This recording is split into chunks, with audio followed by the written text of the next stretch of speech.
میں فوراً سے آگے بڑھا اور جیسے ہی کفن اٹھا کر اپنی بیوی کو دیکھا تو میرے بدترین خدشے کی تصدیق ہو گئی۔ اس کے جسم پر جا بجا تشدد کے نشانات موجود تھے اور کئی جگہ پہ زخم اتنے گہرے تھے کہ میں اندازہ بھی نہیں کر پایا یہ سارے زخم مجھ سے کیوں اوجھل تھے۔ مجھے کچھ سمجھ نہ آیا۔ میں وہیں بیٹھ کر رونے لگا اور پھر ماضی میری آنکھوں کے سامنے اپنی پوری شدت سے حملہ آور ہوا۔ میں نے گھٹنوں میں اپنا سر دے دیا اور اپنے ماضی کو یاد کرنے لگا۔ پچھلے کچھ دنوں سے مجھے میری بیوی کچھ کہنا چاہ رہی تھی اور میں اس قدر آفس کے کاموں میں الجھا ہوا تھا کہ نہ اس کی بات پر دھیان دے سکا اور نہ اس کے وجود پر ایک نظر کر سکا۔ اگر میں پہلے ہی اس کے وجود کی طرف دیکھ لیتا تو شاید یہ سب کچھ نہ ہوتا۔ میرا رواں رواں کانپ اٹھا اور میں ماضی کو یاد کرنے لگا۔ میں علی حسن اپنے والدین کا اکلوتا بیٹا ہوں۔ جب سے آنکھ کھولی تو خود کو ہمیشہ لاڈلا ہی پایا۔ جب 6 سال کا ہوا تو مجھ پر قیامت ٹوٹ پڑی۔ میرے والد صاحب کا انتقال ہو گیا۔ ان کی خواہش تھی کہ وہ مجھے ڈاکٹر بنانا چاہتے تھے لیکن ان کے مرتے ہی تمام رشتہ داروں نے اپنی آنکھیں پھیر لیں اور میری ماں نے بہت مشکل وقت دیکھا۔ اپنے میکے میں آ گئی۔ نانا اور نانی کو تو کوئی مسئلہ نہیں تھا لیکن ماموں اور ممانی نے امی کا جینا حرام کر دیا۔ میں اس وقت صرف 7 برس کا تھا۔ امی کے بقول دوسری شادی وہ کیسے کرتی کہ دوسری شادی کرنے پر ان کا شوہر مجھے قبول نہ کرتا اور وہ مجھ سے ہرگز بھی جدائی برداشت نہیں کر سکتی تھی۔ ان سے جدائی کا سوچتا تو میری بھی حالت غیر ہو جاتی۔ 7 سال کی عمر میں میں نے اپنی ماں پر بے تحاشا ماموں اور ممانی کا تشدد دیکھا۔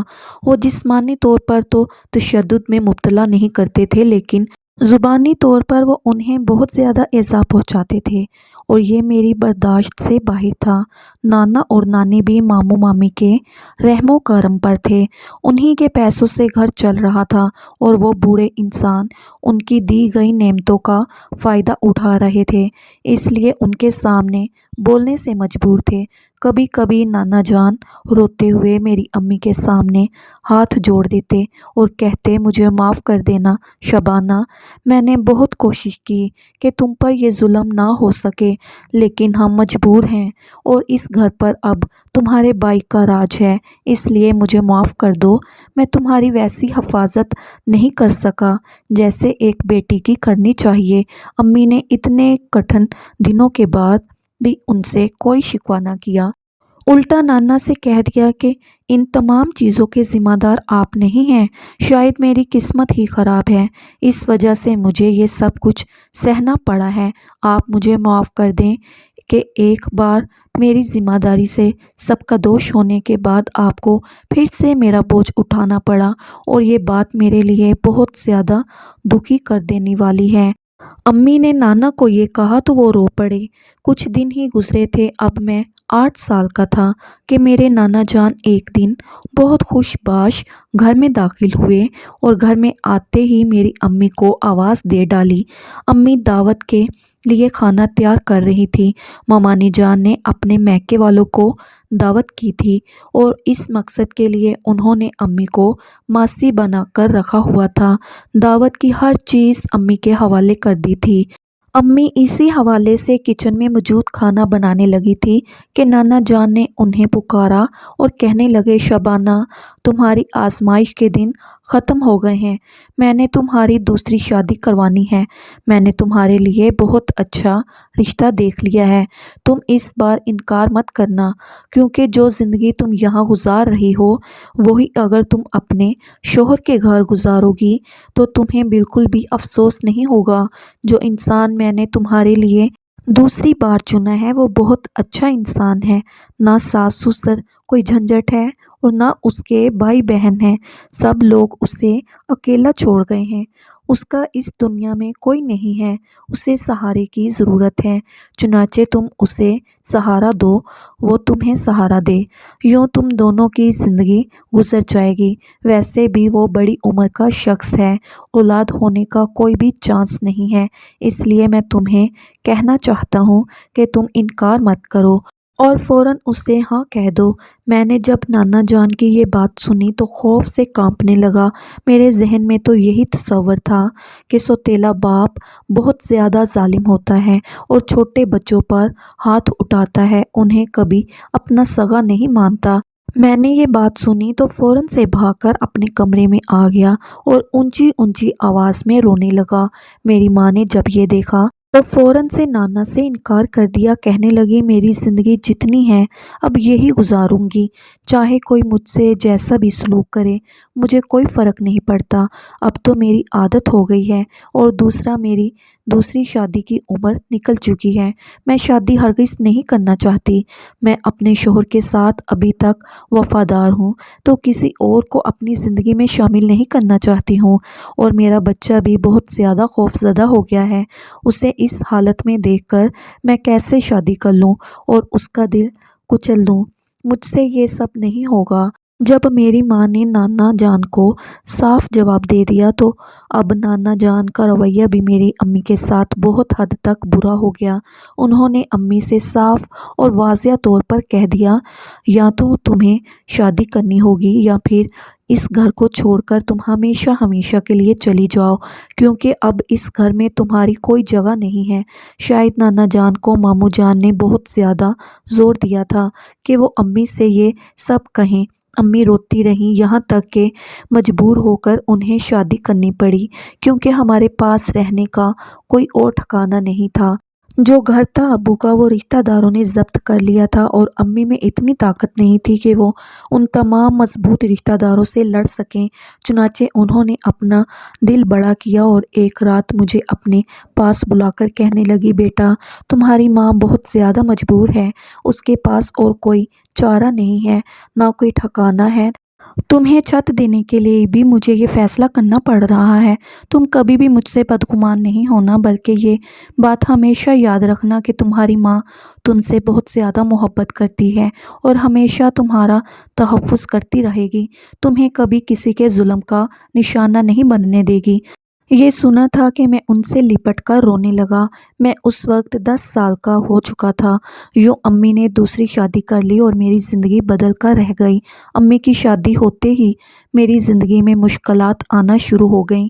میرے سوتیلے باپ کو مجھ سے کوئی محبت نہیں تھی، محبت ہو بھی کیسے سکتی تھی کہ میں اس کی سگی اولاد نہیں تھا۔ وہ اکثر مجھے طعنے دیتے رہتے اور امی کو انہوں نے یہ کہنا شروع کر دیا کہ اس کو پڑھائی کرانے کے بجائے کام پر لگاؤ تاکہ گھر کا خرچہ بھی نکل سکے، میں جو کماتا ہوں وہ تم پر خرچ کر سکتا ہوں لیکن اس کی پڑھائی پر خرچ نہیں کر سکتا، بلکہ تمہیں تو اس کے دھدیال سے اس کا خرچہ لینا چاہیے۔ امی پر انہوں نے جب زور دینا شروع کر دیا تو امی ایک بار میرے دھدیال بھی گئیں اور وہاں سے ان لوگوں نے امی کو ذلیل کر دیا کہ دوسرے شوہر کے کہنے پر آ کر تم ہمارے خلاف محاذ کھول رہی ہو۔ اول تو وہ میری امی کی دوسری شادی کے ہی خلاف تھے، انہیں پتہ چلا تو وہ لوگ غصے سے آگ بگولا ہو گئے اور امی کو یوں واپس آنا پڑا۔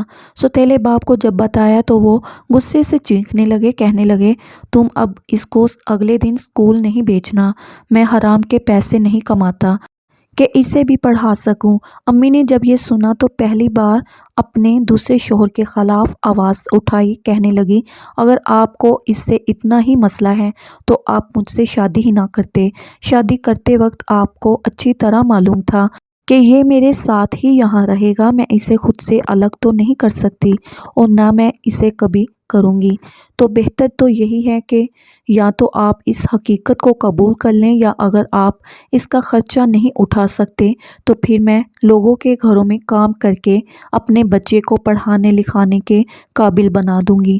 ان کی یہ بات سن کر مجھے میری ماں کی عظمت کا اندازہ ہوا اور انہوں نے واقعی میں جو کہا وہ کر بھی دکھایا۔ سوتیلے باپ نے جب مکمل طور پر مجھ پر سے ہاتھ اٹھا لیا تو امی ہی تھی جنہوں نے آگے بڑھ کر مجھے اپنے مضبوط پروں میں مضبوط کیا اور میرے لیے لوگوں کے گھروں کے کام کرنے لگی۔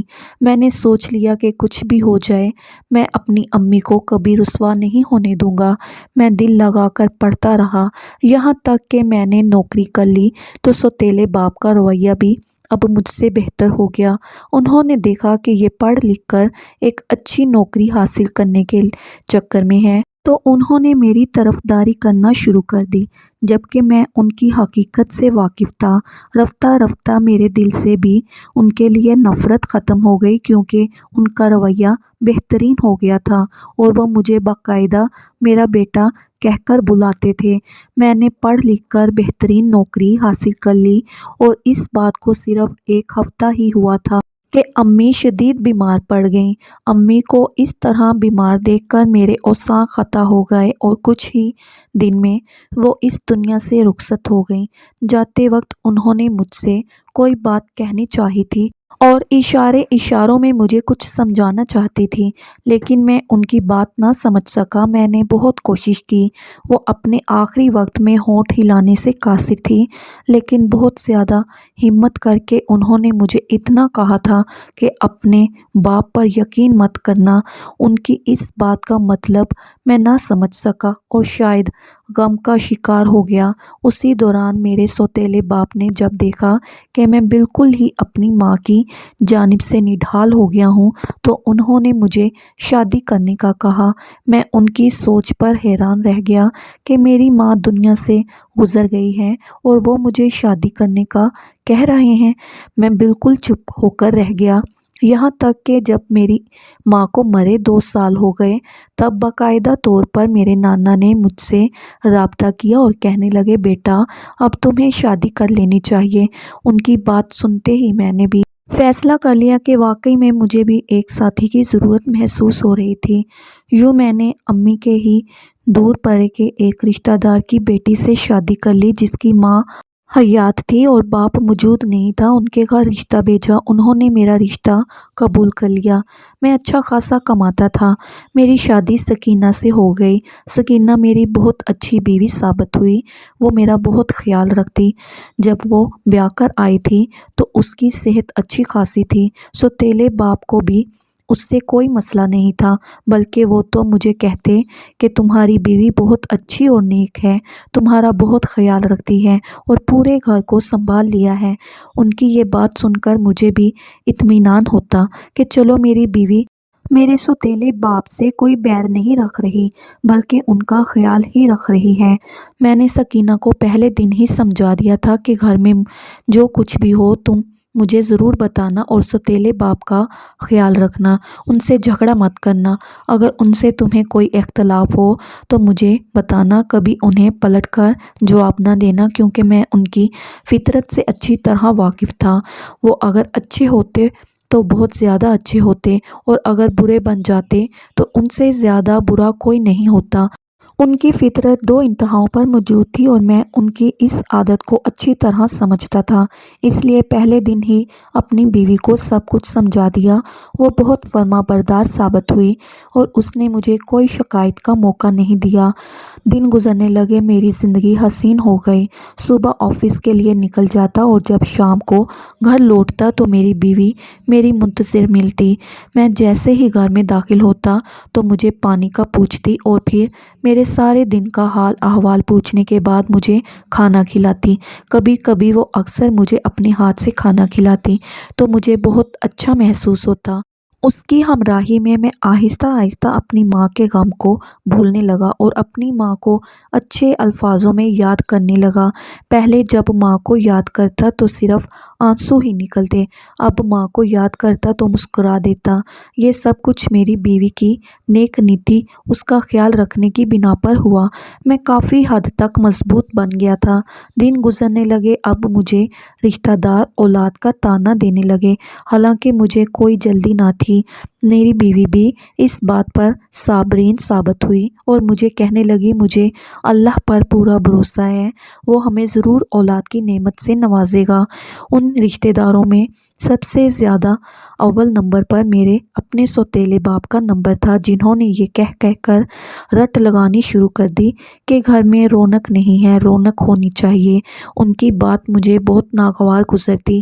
میں ان سے کہنا چاہتا تھا کہ وہ اپنے کام سے کام رکھیں، لیکن میں بہت مجبور تھا اور یہ گھر بھی ان کا تھا۔ میں نے سوچ لیا تھا کہ میں اپنی نوکری سے بچت کر کے اپنا گھر بناؤں گا اور اپنی بیوی کو وہاں رکھوں گا، لیکن پھر خیال آتا کہ سوتیلا باپ اس بڑھاپے میں کہاں جائے گا، اس لیے میں نے یہ سوچنا ترک کر دیا۔ دن بدن میں نے محسوس کیا کہ میری بیوی بہت کمزور ہوتی چلی جا رہی ہے اور کافی حد تک خاموش ہو گئی ہے۔ میں نے اس سے کافی بار پوچھا بھی تو وہ خوف زدہ سی دکھائی دی۔ کہنے لگی، کچھ نہیں ہوا ہے، بس طبیعت سستی رہتی ہے۔ میں نے اسے یہ بھی کہا کہ ہم ڈاکٹر کو دکھا دیتے ہیں، لیکن اس نے میری بات کو ٹال دیا اور پھر 2 دن بعد خود ہی ہنستی خوشی رہنے لگی۔ پھر 1 ہفتے بعد دوبارہ اس کی وہی کیفیت ہو گئی تو میں نے اس بار بھی اس سے پوچھا، اس نے پھر ٹال دیا۔ میں نے سوچا کہ شاید یہ عورت کے موڈ سوئنگز کی وجہ سے ہوتا ہے، اس لیے میں اپنے کام میں مصروف ہو گیا۔ اس دوران میرا سوتیلا باپ میری بیوی کی برابر تعریف کرتا رہا، کہتا رہا تمہاری بیوی نیک ہے اور میرا بہت زیادہ خیال رکھتی ہے۔ ایسا خیال تو شاید میری اپنی بیوی نے بھی نہیں کیا۔ ان کی یہ بات سن کر کبھی کبھی میں تعجب سے ان کی طرف دیکھتا تو وہ بات بدلنے کے لیے کہتے، میرا مطلب ہے وہ میری ہر ایک چیز کا خیال رکھتی ہے، میرے کپڑے دھوتی ہے، میرے کپڑے استری کرتی ہے، وغیرہ وغیرہ۔ لیکن اس دوران ان کی تعریف پر میری بیوی بالکل بھی نہ مسکراتی اور بالکل ایسے رویہ رکھتی جیسے وہ ان سے شدید نفرت کرتی ہے۔ میں نے ان سے پوچھا بھی کہ کیا تمہیں میرے باپ سے کوئی مسئلہ ہے؟ کیا وہ تمہیں تنگ تو نہیں کرتے، باتیں تو نہیں سناتے؟ ان کی فطرت ایسی ہے، اگر کوئی مسئلہ ہے تو تم مجھے بتاؤ، میں حل کر لوں گا۔ لیکن وہ چپ ہو جاتی، کہتی ہے ایسا کچھ بھی نہیں ہے، آپ ایسا نہ سوچا کریں۔ ان دنوں آفس کے کام میں بہت زیادہ مصروف تھا اور اسی کام کی بنا پر میں اس کا زیادہ خیال نہ رکھ پایا۔ وہ دن بدن سوکھتی چلی جا رہی تھی اور مجھے اس کی فکر بھی تھی، لیکن مصروفیت سے ٹائم نکال کر اسے ڈاکٹر کے پاس لے جانا میرے لیے بے حد مشکل ہو گیا۔ میں نے اسے کہا بھی کہ تم اپنا چیک اپ کراؤ، لیکن اس نے ٹال دیا۔ لیکن یہاں تک کہ ایک دن انتہائی مصروفیت کے بعد میں گھر گیا کہ اسے لے جا کر ڈاکٹر کو دکھاؤں گا کہ اسی دوران مجھے ایسا محسوس ہوا جیسے گھر میں کوئی بھی نہیں ہے۔ میں نے اسے آوازیں دیں، وہ موجود نہیں تھی۔ فوراً سے اپنے سوتیلے باپ کے کمرے میں آیا تو کہنے لگے، کچن میں دکھائی دی تھی، تم وہاں جا کر دیکھ لو۔ میں جیسے ہی وہاں گیا تو وہاں بے ہوش پڑی تھی، اوندھے منہ گری ہوئی تھی اور پورے کچن میں اس کا خون پھیلا ہوا تھا۔ یہ منظر دیکھ کر میں کانپنے لگا، زاروں کی طرح رونے لگا۔ اس کے مرنے کی تصدیق ہو گئی تھی اور وہ یوں اچانک مجھے چھوڑ کر چلی گئی۔ سکینہ کی موت نے مجھے بہت زیادہ غمگین کر دیا اور اس کی موت کا غم لے کر میں بھی دنیا سے رخصت ہو جاتا کہ اگر مجھے وہ حقیقت پتہ نہ چلتی جو اس کی موت کی وجہ بنی۔ اس کی میت کو غسل دینے کے لیے عورتیں بلا لی تھیں اور جیسے ہی اس عورت نے مجھے اندر بلا کر جو حقیقت بتائی، اسے سن کر 7 آسمان میرے سر پر آ گرے۔ اس نے مجھے بتایا کہ آپ کی بیوی پر تو کوئی شدید تشدد کرتا تھا، اس کے جسم پر نشانات دیکھیں۔ اس کی بات سن کر مجھے بہت رونا آیا کہ کئی دنوں سے میں اس کے قریب بھی نہیں گیا تھا۔ آفس کے کاموں میں مصروف ہونے کی بنا پر جب میں گھر آتا تو وہ رات کو سو جاتی تھی اور اس کی نیند خراب کرنے کے خیال میں اس کے قریب بھی نہ گیا۔ اب اس کے جسم پہ یہ نشانات دیکھ رہا تھا تو مجھ سے رہا نہ گیا۔ میں وہیں بیٹھ کر اونچا اونچا رونے لگا۔ اس عورت نے مجھے کہا کہ تمہاری بیوی کے ساتھ کوئی بہت زیادہ ظلم کر رہا تھا، اب تم اس بات کی تحقیقات کرو کہ اس کی موت کی وجہ کون بنا ہے۔ میں بالکل چپ ہو کر رہ گیا اور اپنی بیوی کو دفنایا مٹی تلے دبا کر اپنے گھر پر آ گیا۔ میری بیوی کا میکا بھی موجود نہیں تھا۔ ایک ماں تھی جو بیمار تھی اور دوسرے شہر میں اپنے بیٹے کے ساتھ رہتی تھی۔